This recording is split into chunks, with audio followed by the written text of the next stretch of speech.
Leituras no Evangelho de João. João, capítulo 10. Versículo 1. Na verdade vos digo que aquele que não entra pela porta no curral das ovelhas, mas sobe por outra parte, é ladrão e salteador. Aqui no capítulo 10 de João, Jesus está fazendo um discurso a respeito do curral das ovelhas, onde Jesus está dizendo que nesse curral onde estão as ovelhas, estão aqueles que seguem a Ele, estão aqueles que seguem a Deus. Esse capítulo 10 vem logo depois da cura de um cego de nascença, que está escrita em João no capítulo 9. No capítulo 9, Jesus está na Judéia, ele está em Jerusalém, ele tinha acabado desde o capítulo 7 do Evangelho de João, Jesus sai da Galiléia, vai para a Judéia, na cidade de Jerusalém. Judéia seria como um estado. Jerusalém é o nome da cidade. Então, Jerusalém fica na região da Judéia. No capítulo 7, Jesus vai para a região da Judéia e ele começa a participar da festa dos tabernáculos, que é uma festa que dura 8 dias. Ela é uma festa que tem o primeiro e oitavo dia de descanso. Essa festa está registrada no livro de Levítico, no capítulo 23, do versículo 39 até o versículo 43. E essa festa foi uma ordem de Deus que eles deveriam celebrar todo o mês sétimo, com o propósito de se recordarem que ficaram durante 40 anos peregrinando no deserto, vivendo em cabanas, até chegarem na terra prometida. E essa festa dos tabernáculos, ela também é uma festa em que eles estão aguardando a vinda do Messias, aquele que seria o prometido de Deus para trazer a libertação para o povo de Israel. Então, Jesus, ele sobe para Jerusalém, de acordo com o relato de João, capítulo 7, justamente para participar dessa festa dos tabernáculos. E quando se completa o dia do encerramento da festa, Jesus vai até a sinagoga e começa a ensinar, e as pessoas ficam impressionadas com os seus ensinos, e ele se revela como a água da vida. Quando Jesus se revela como a água da vida, Jesus está se mostrando como o Messias. A festa dos tabernáculos é uma festa que justamente aguarda a vinda do Messias. E ele vai nessa festa e se revela como o Messias. E desde então, a partir do capítulo 7 em diante, Jesus vai permanecendo em Jerusalém e vai mostrando cada vez mais e mais que ele é Deus. Vamos lembrar, quando nós lemos o capítulo 1 desta série de leituras em João, que João escreveu o Evangelho com o propósito de fazer as pessoas perceberem que Jesus é o Messias, que Jesus é o Cristo. Então, a forma como ele compõe o seu Evangelho é diferente da forma como Mateus, Marcos e Lucas. Mateus, Marcos e Lucas fazem parte daquilo que os teólogos chamam de evangelhos sinóticos. Evangelhos sinóticos significa que tem a mesma ótica, a mesma visão. Qual é a visão de Mateus, Marcos e Lucas? A visão é relatar a vida de Jesus e as obras que ele realizou, a sua morte e a sua ressurreição. Essa é a finalidade dos evangelhos de Mateus, Marcos e Lucas. Tanto que quando você lê qualquer um desses três evangelhos, você vê que eles estão relatando a vida de Jesus e os seus milagres. João escreveu o seu evangelho alguns anos depois, provavelmente no ano 90, e quando ele escreve o seu evangelho, ele tem um propósito: mostrar que Jesus é Deus.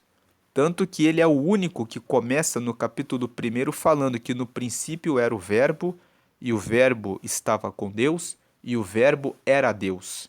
Dizendo que Jesus já era Deus e estava com Deus no princípio da criação. E por isso ele começa o seu evangelho falando no princípio, que corresponde à mesma palavra que está escrita no Gênesis, que é no princípio, querendo ligar Jesus ao próprio Deus.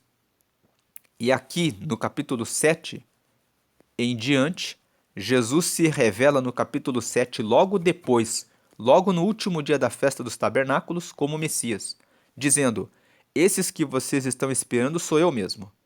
No capítulo 8, a parte final do capítulo 7, as pessoas ficam impressionadas com a doutrina dele.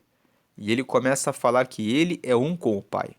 No capítulo 8, ele fala que ele é a luz do mundo e que ele é a verdade.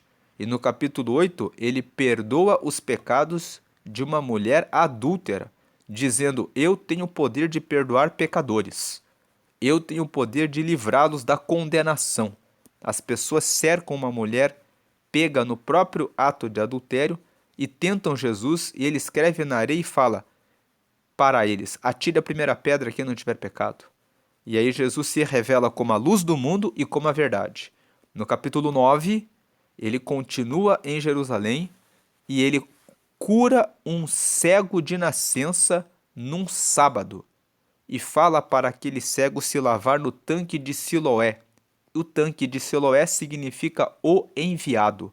Ele cospe no chão, ele faz lodo e coloca no olho do cego de nascença e fala para ele se lavar no tanque chamado o enviado. No capítulo 9, quando o Senhor cospe no chão e faz lodo, ele está dizendo que o poder da palavra está com ele, por meio daquele cuspe, e quando ele cospe na terra e pega da terra para formar o olho do cego de nascença, vamos lembrar que Deus criou o ser humano do pó da terra. Então, o Senhor está dizendo: eu tenho o poder da palavra, e assim como, e a prova de que eu estava com Deus no princípio é que eu pego do lodo da terra e faço o que falta nesse cego para que ele possa enxergar.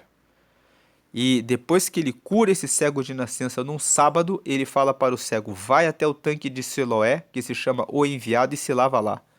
E era proibido, pela lei do sábado, dar mais de um determinado número de passos. Então, ir até o tanque de Siloé para se lavar simbolizava quebrar o sábado. E o Senhor começa a conversar com os fariseus novamente, que ficam questionando como que ocorreu aquela cura daquele cego. E o Senhor começa a dizer para eles a respeito do reino de Deus, combatendo com os fariseus e mostrando para eles que ele realmente era Deus.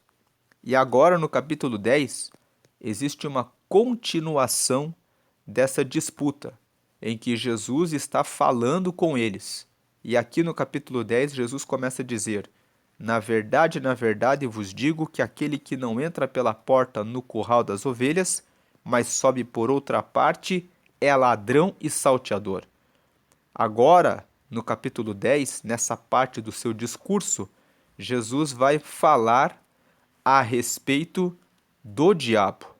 Ele vai começar, agora que Jesus já operou os milagres, do capítulo 7, do capítulo 8, do capítulo 9, perdoando os pecados da mulher adúltera no capítulo 8, curando um cego de nascença, operando um milagre extraordinário no capítulo 9, falando e se apresentando como Messias no capítulo 7, agora ele fala que existe o adversário.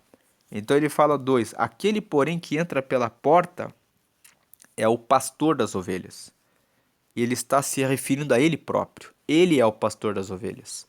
3: a este o porteiro abre, e as ovelhas ouvem a sua voz, e chama pelo nome as suas ovelhas e as traz para fora. Ou seja, O porteiro são os pastores da igreja. Eles ouvem a voz do pastor das ovelhas. E o porteiro é aquele que cuida das ovelhas. Aqui nessa metáfora, nessa comparação. Ele abre e as ovelhas ouvem a sua voz e ele chama todas pelo seu nome. Isso nos fala que o Senhor sabe qual o seu nome, onde você mora, quais são os seus problemas e quais são as suas habilidades. E ele pode curar a sua vida nos seus problemas e pode usar você com as suas habilidades para o serviço do reino dele. Glória a Deus! Aleluia por isso! O Senhor é realmente bom e ele as traz para fora. 4. E quando tira para fora as suas ovelhas, vai adiante delas. O Senhor vai adiante de você e as ovelhas o seguem, porque conhecem a sua voz. 5. Mas de modo nenhum seguirão o estranho, antes fugirão dele, porque não conhecem a voz dos estranhos. 6. Jesus disse-lhes esta parábola, mas eles não entenderam o que era que lhes dizia. Veja que eles não entenderam. 7. Tornou, pois, Jesus a dizer-lhes: Em verdade, vos digo que eu sou a porta das ovelhas. 8. Todos quantos vieram antes de mim são ladrões e salteadores, mas as ovelhas não os ouviram. 9. Eu sou a porta. Se alguém entrar por mim, salvar-se-á, e entrará e sairá e achará pastagens. 10. O ladrão não vem senão a roubar, a matar e a destruir. Eu vim para que tenham vida e a tenham com abundância. Jesus está aqui se revelando como a porta. E quando você aceita Jesus, você está passando pela porta para dentro do curral das ovelhas do Senhor. E se você passar por essa porta que é Jesus, como está escrito ali no topo da tela no versículo 9, se alguém entrar por mim, ou se alguém receber a Jesus, será salvo, e entrará e sairá e achará pastagens, ou seja, receberá prosperidade em tudo na sua vida. Agora o ladrão não vem senão a roubar, a matar e a destruir, e eu vim para que tenham vida e a tenham com abundância. O Senhor vem para derramar vida e vida com abundância. Ter vida com abundância significa ter prosperidade, vida feliz. Uma vida que, mesmo quando você estiver passando por tribulação, doença ou alguma dificuldade financeira ou qualquer outra, você terá paz, dada por Deus para passar por essas turbulências da vida. Ao contrário de muitos que, diante de algumas turbulências, acabam tirando a própria vida, porque não recebem a paz que vem de Deus. Paulo fala a respeito dessa paz, e ele fala em Filipenses, no capítulo 4, no versículo 7, que a paz de Deus, ela excede todo entendimento, e ela guarda os nossos corações e os nossos sentimentos em Cristo Jesus. O que significa dizer que, mesmo nas horas difíceis, nós conseguimos ter a paz que vai além do entendimento humano. O ser humano não entende como uma pessoa passa por turbulências e consegue manter a calma e lutar para resolver a situação e depois vencê-la e dizer que venceu aquela situação. Versículo 11. Eu sou o bom pastor. O bom pastor dá a sua vida pelas ovelhas. Aqui Jesus já estava começando a contar o que ele haveria de fazer. Versículo 12. Mas o mercenário, que não é pastor, de quem não são as ovelhas, vê chegar o lobo, vir o lobo, e deixa as ovelhas, e foge, e o lobo as arrebata e dispersa. Mercenários, podemos dizer, hoje, são aqueles que vendem o evangelho, que vendem a palavra de Deus, mas que não estão preocupados com as ovelhas. Qualquer notícia de fechamento de igreja, qualquer notícia que vá contra a igreja, faz o mercenário sair correndo com a mala de dinheiro que ele arrecadou, mentindo e enganando, usando a palavra de Deus para isso. Ele foge. Então o lobo, ou seja, o mal, arrebata e dispersa. 13. Ora, o mercenário foge, porque é mercenário, ou seja, porque ele só está preocupado com o dinheiro e não tem cuidado das ovelhas.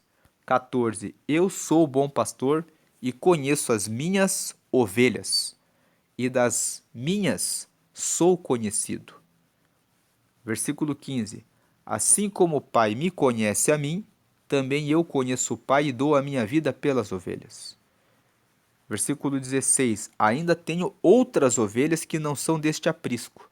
Também me convém agregar estas, e elas ouvirão a minha voz, e haverá um rebanho e um pastor. Aqui no versículo 16, Jesus estava mostrando que ele faria o evangelho e a mensagem dele ser pregada para outros povos, que não apenas o povo de Israel. Por isso que ele está falando aqui: ainda tenho outras ovelhas que não são deste aprisco. Ele estava dizendo sobre a expansão do evangelho. E o versículo 14, ali no topo da tela: eu sou o bom pastor e conheço as minhas ovelhas, e das minhas sou conhecido, nos chama a atenção de que, se nós somos ovelhas de Cristo, nós somos aptos a ouvi-lo e a receber os recados e as mensagens que ele nos comunica pelo Espírito Santo. E se você ainda não teve essa experiência de ouvir, perceber a voz de Deus, por um toque no coração, por uma palavra que ele fala na sua mente, de você perceber Deus, então busque isso de Deus. Você precisa conhecer a Jesus, ser conhecido dele e conhecê-lo, para que você possa ter essa relação e essa comunhão com ele. Como Jesus disse no 15: assim como o Pai me conhece a mim, também eu conheço o Pai. Que você possa conhecer a Cristo, porque Cristo conhece o Pai e revela o Pai a você. Busque isso de Deus, para que você possa ter essa unidade com Deus. Versículo 17. Por isso o Pai me ama, porque dou a minha vida para tornar a tomá-la. Ele está falando aqui no versículo 16 que ele tem as ovelhas de Israel, tem outras ainda e dá a vida pela ovelha e pelas ovelhas, e é por isso que o Pai o ama, porque ele obedece, porque dou a minha vida para tornar a tomá-la.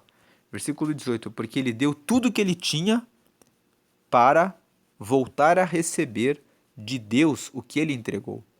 Isso nos fala a respeito de bondade e generosidade. Quando nós doamos o melhor para Deus, ele nos devolve. Versículo 18. Ninguém me tira de mim, mas eu de mim mesmo a dou. Tenho poder para a dar e poder para tornar a tomá-la. Esse mandamento recebi de meu Pai. Jesus está falando que, quando ele morresse, teria a impressão de que o mataram. Mas ele está dizendo aqui que ele tem todo o poder e que, na realidade, ele se entregaria, ele se entregou. Ele poderia ter impedido que ocorresse o seu julgamento perante Pilatos. Ele poderia ter impedido que ele fosse crucificado. Ele tinha poderes para escapar dos que lhe fizeram mal. Mas ele se deixou receber o mal porque ele entregou a vida por mim e por você, tendo poder de tornar a tomar a sua vida. Versículo 19. Tornou, pois, a haver divisão entre os judeus por causa dessas palavras. Desde o capítulo 5, que nós começamos a ler o Evangelho de João, Jesus operava um sinal e as pessoas começavam a discutir com ele. No capítulo 5, ele curou o paralítico do tanque de Betesda e começaram a discutir com ele a respeito de guardar o sábado, porque Jesus ordenou que ele carregasse a cama naquele dia depois de receber a cura. No capítulo 7, não vamos falar do capítulo 6, porque o capítulo 6 fala sobre a multiplicação dos pães e sobre Jesus dizer que ele é o pão da vida, mas o capítulo 6 ocorre na Galileia, onde Jesus tinha menos oposição. Quando ele estava em Jerusalém, na região da Judéia, a oposição era maior. Quando o texto nos fala que os judeus, ele está se referindo especificamente ao povo que morava na região da Judéia, ali em Jerusalém. Então, no versículo 19, quando fala assim: tornou, pois, a haver divisão entre os judeus por causa dessas palavras, ele está dizendo: o povo ali de Jerusalém ficou discutindo a respeito de Jesus. Era justamente ali que a discussão ocorria. Versículo 20: e muitos deles diziam: tem demônio e está fora de si. Por que o ouvis? 21. Diziam outros: estas palavras não são de endemoniado. Pode, porventura, um demônio abrir os olhos aos cegos? Versículo 22. Veja que, lendo o 20 e o 21, nós vemos que é assim a vida de um cristão. Jesus passava pregando o evangelho e ele dividia opiniões. Alguns diziam que ele tinha demônio e outros diziam que ele estava abrindo os olhos aos cegos. É assim que ocorre também na vida do cristão. Não pense que ao pregar o evangelho, que é uma coisa boa que você está fazendo, que todos vão aplaudi-lo e dizer: olha que bom que ele prega o reino. Muitos vão dizer que as palavras do reino são antiquadas, que as palavras do reino são sem valor, que as palavras do reino não fazem sentido para uma sociedade atual e moderna. E você precisa estar pronto para ouvir essas críticas e manter-se firme, honrando e mostrando o valor da palavra para aqueles que precisam ouvir a palavra, porque Jesus fez exatamente isso. Ele suportou as contradições a respeito dele. Pessoas que diziam que ele tinha demônio e pessoas que reconheciam que ele estava abrindo os olhos aos cegos. Agora, versículo 22. E em Jerusalém havia a festa da dedicação, e era inverno.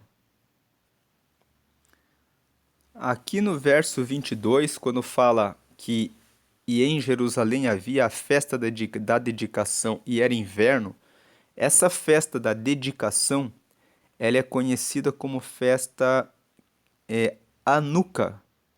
E Hanukkah significa dedicação. E o que é essa festa da dedicação?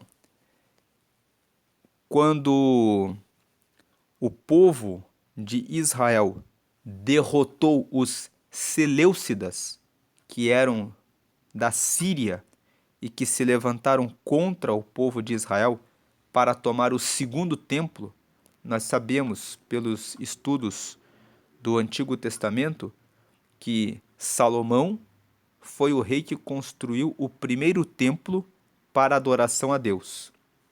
Em 586 a.C., Nabucodonosor entrou em Jerusalém e fez a destruição do templo. Ele saqueou os objetos do templo. O profeta Jeremias entregou esse recado, dizendo que Nabucodonosor viria até Jerusalém e a queimaria a fogo. Mais tarde, nós vemos no texto do profeta Ageu e do profeta Zacarias, e lemos os livros de Esdras e Neemias, que eles fizeram a reconstrução do templo.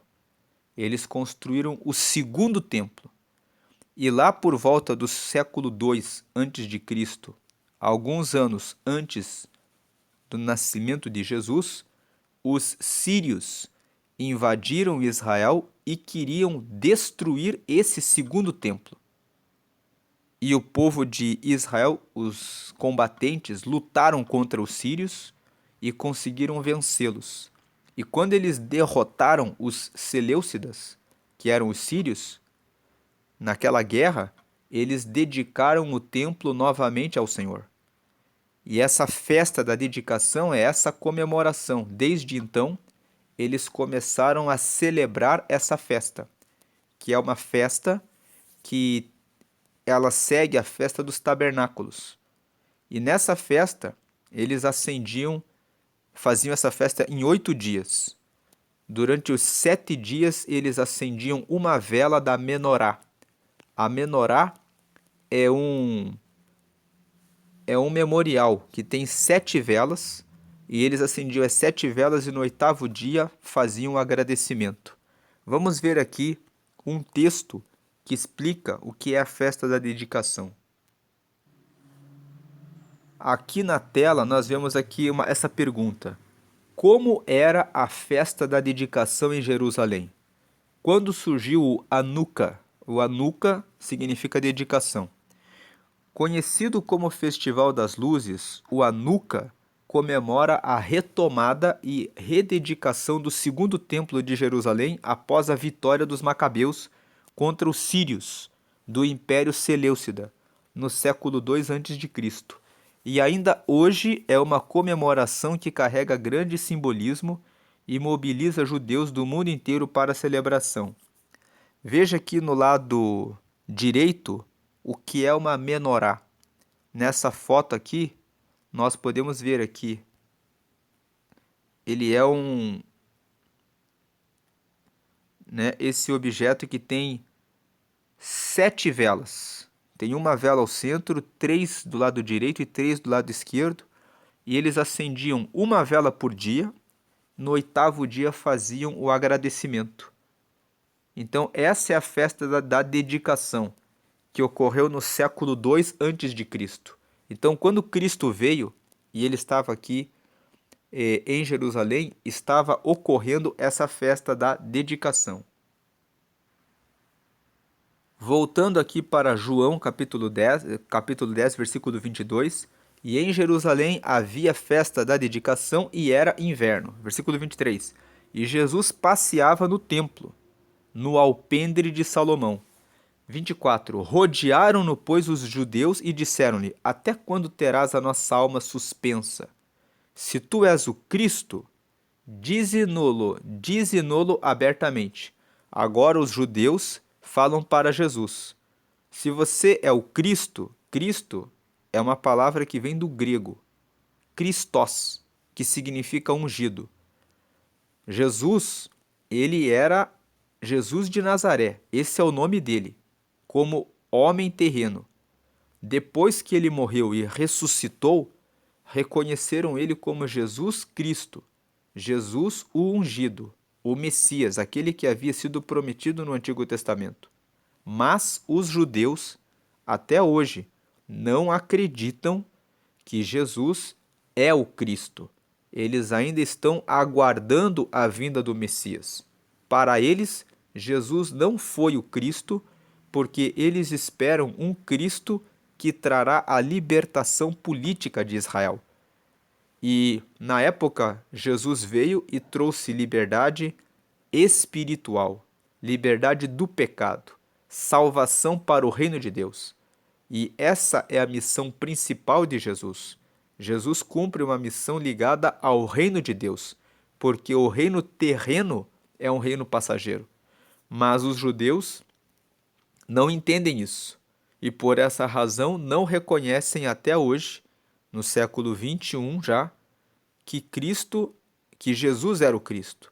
Mas aqui, o fato de Jesus operar vários milagres fazia com que eles questionassem, será que ele é o Cristo?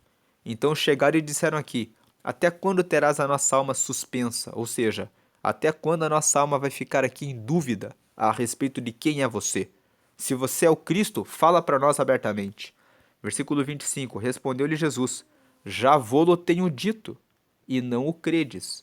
Desde o capítulo 7, quando ocorreu a festa dos tabernáculos, que é a festa em que eles aguardam a chegada do Messias, Jesus foi na sinagoga e falou, eu sou a água da vida. Ali ele já estava revelando que ele era o Messias. Por isso que Jesus fala. No capítulo 8 ele perdoa os pecados da mulher adúltera, no capítulo 9 ele cura um cego de nascença. Jesus sempre está falando com eles que ele é o Messias e Jesus aqui fala, vocês estão perguntando, mas eu já tenho falado, mas vocês não creem. As obras que eu faço em nome de meu Pai, essas testificam de mim. Jesus estava dizendo para eles, olha quantas coisas foram feitas, quantos milagres, e vocês não acreditam? Tem pessoas que, por mais que elas vejam os milagres que Deus opera, elas não acreditam. E elas continuam dizendo que é uma tolice seguir a igreja e seguir a Cristo. Versículo 26. Mas vós não credes, porque não sois das minhas ovelhas, como eu já vos tenho dito. Esse versículo 26 nos mostra uma coisa, que quando nós pregamos a palavra para muitas pessoas e contamos testemunhos das bênçãos que recebemos de Deus, Mesmo que elas escutem os testemunhos e vejam, elas continuam descrentes e continuam não querendo seguir a Jesus porque elas simplesmente não querem. Elas não são ovelhas do Senhor, porque elas não querem. Versículo 27. As minhas ovelhas ouvem a minha voz, e eu conheço-as, e elas me seguem. 28. E dou-lhes a vida eterna, e nunca hão de perecer, e ninguém as arrebatará das minhas mãos. Aqui Jesus está prometendo vida eterna aos que seguem a ele. 29. Meu Pai, que mas deu, é maior do que todos, e ninguém pode arrebatá-las das mãos de meu Pai. Versículo 30. Eu e o Pai somos um. Esse versículo é muito importante, porque Jesus aqui está falando que ele e o Pai são um. Ele é Deus, ele é como Deus, ele é da mesma substância de Deus. Assim como Deus é espírito, ele é espírito. Assim como Deus tem poder sobre os céus e a terra, Jesus tem poder sobre os céus e a terra.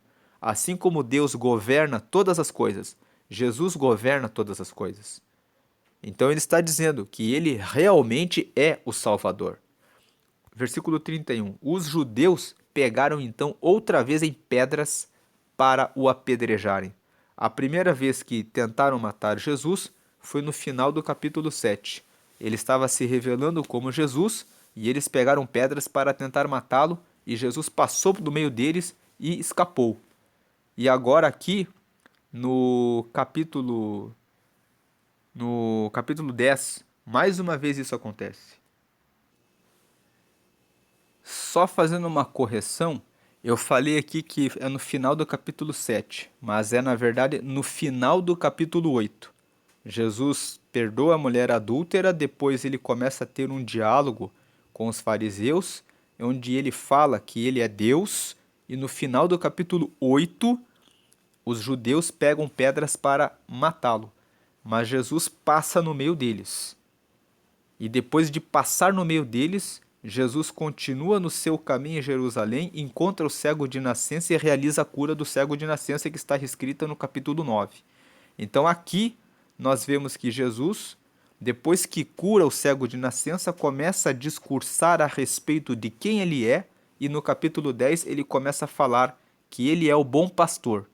E ele continua com o discurso que ele começou no capítulo 9 e vai conversando com os judeus até esse momento em que ele fala: eu e o Pai somos um, e os judeus, pela segunda vez, pegam pedras para tentar matá-lo.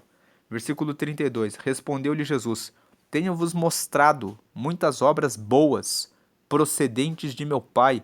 Por qual dessas obras me apedrejais? Olha o que Jesus fez agora com eles, dizendo: vocês estão pegando pedras para me matar? Qual a obra que eu fiz para que vocês me matem? 33. Os judeus responderam dizendo-lhe: não te apedrejamos por alguma obra boa, mas pela blasfêmia, porque sendo tu homem, te fazes Deus a ti mesmo. Versículo 34. Respondeu-lhe Jesus: não está escrito na vossa lei: eu disse, sois deuses? Versículo 35. Pois se a lei chamou deuses àqueles a quem a palavra de Deus foi dirigida, e a escritura não pode ser anulada, aqui entre parênteses, Jesus está dizendo: a própria lei que vocês seguem chama vocês de deuses. Chama aquelas pessoas que seguem a palavra de deuses. Então, versículo 36. Àquele a quem o Pai santificou e enviou ao mundo, vós dizeis blasfemas, porque disse sou filho de Deus? Esse versículo 34 até o 36, Jesus está trazendo à memória um salmo. Entrando aqui no Salmo 82, nós vamos ver o que Jesus estava falando. O Salmo 82 é um salmo que foi escrito por Asaf. E nesse salmo, ele diz assim, ó: Deus está na congregação dos poderosos, julga no meio dos deuses. Veja que O versículo primeiro fala assim, que Deus com letra maiúscula, que é o Deus criador dos céus e da terra, está na congregação dos poderosos. Os poderosos são os reis, são as pessoas que são comuns e que dão as decisões aqui na terra. E Deus fala assim, julga no meio dos deuses, deuses com letra minúscula. Então, esse versículo primeiro nos fala que entre os homens, o próprio Deus chama aqueles que governam, que têm poder, como deuses com letra minúscula, porque Deus é todos aqueles que têm algum tipo de poder podem ser chamados de deuses. O Deus com a letra D em maiúsculo é o único Deus verdadeiro que criou os céus e a terra. Mas aqueles que estão na terra, que têm algum tipo de poder, eles são deuses. E o Salmo 82 fala isso. Então ele fala aqui no versículo 2: Até quando julgareis injustamente e respeitareis a aparência da pessoa dos ímpios? Qual é a diferença entre o Deus Todo-Poderoso, Criador dos céus e da terra, e os deuses com letra minúscula? O Deus Todo-Poderoso sempre é justo no seu julgamento. Os deuses, que são as pessoas na terra que governam, nem sempre são justos. Eles são deuses humanos. Eles são deuses que têm poder para decidir, mas que muitas vezes decidem contra a justiça. E aqui, o versículo 3, o Salmo 82, ele é uma denúncia para que os deuses da terra façam o que é certo. Tanto que ele fala, defendei o pobre e o órfão, fazei justiça ao aflito e necessitado. 4. Livrai o pobre e o necessitado, tirai-os das mãos dos ímpios. 5. Eles nada sabem, nem entendem, andam em trevas, todos os fundamentos da terra vacilam. Agora o versículo 6. Eu disse, vós sois deuses, e vós outros sois todos filhos do Altíssimo. Ou seja, aqui é como Deus dizendo que Deus, estou dizendo, vocês são deuses. E vocês que fazem o julgamento de acordo com a justiça, que defendem o pobre, que livram o pobre e o necessitado e entendem essas coisas, todos vocês são filhos do Altíssimo. É sobre esse texto que Jesus está referindo quando está falando com os judeus. Ele está dizendo, não está escrito na vossa lei que o próprio Deus chama vocês de deuses? Então agora vocês estão querendo me condenar, querendo dizer que eu estou me fazendo como Deus, que eu estou blasfemando contra Deus, sendo que o próprio Deus, na lei de vocês, ou seja, no Salmo 82, que é a palavra que vocês leem, mostra que o próprio Deus nos chama de deuses, com letra minúscula. Então, quando eu falo que eu estou fazendo essas obras para Deus, eu estou de acordo com o que está escrito no Salmo 82. Então não ocorre nenhuma blasfêmia que vocês estão me acusando.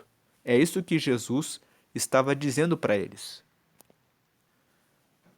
Voltando para João 10, aqui no versículo 34, que nós estávamos lendo, do 34 ao 36, vamos ler novamente.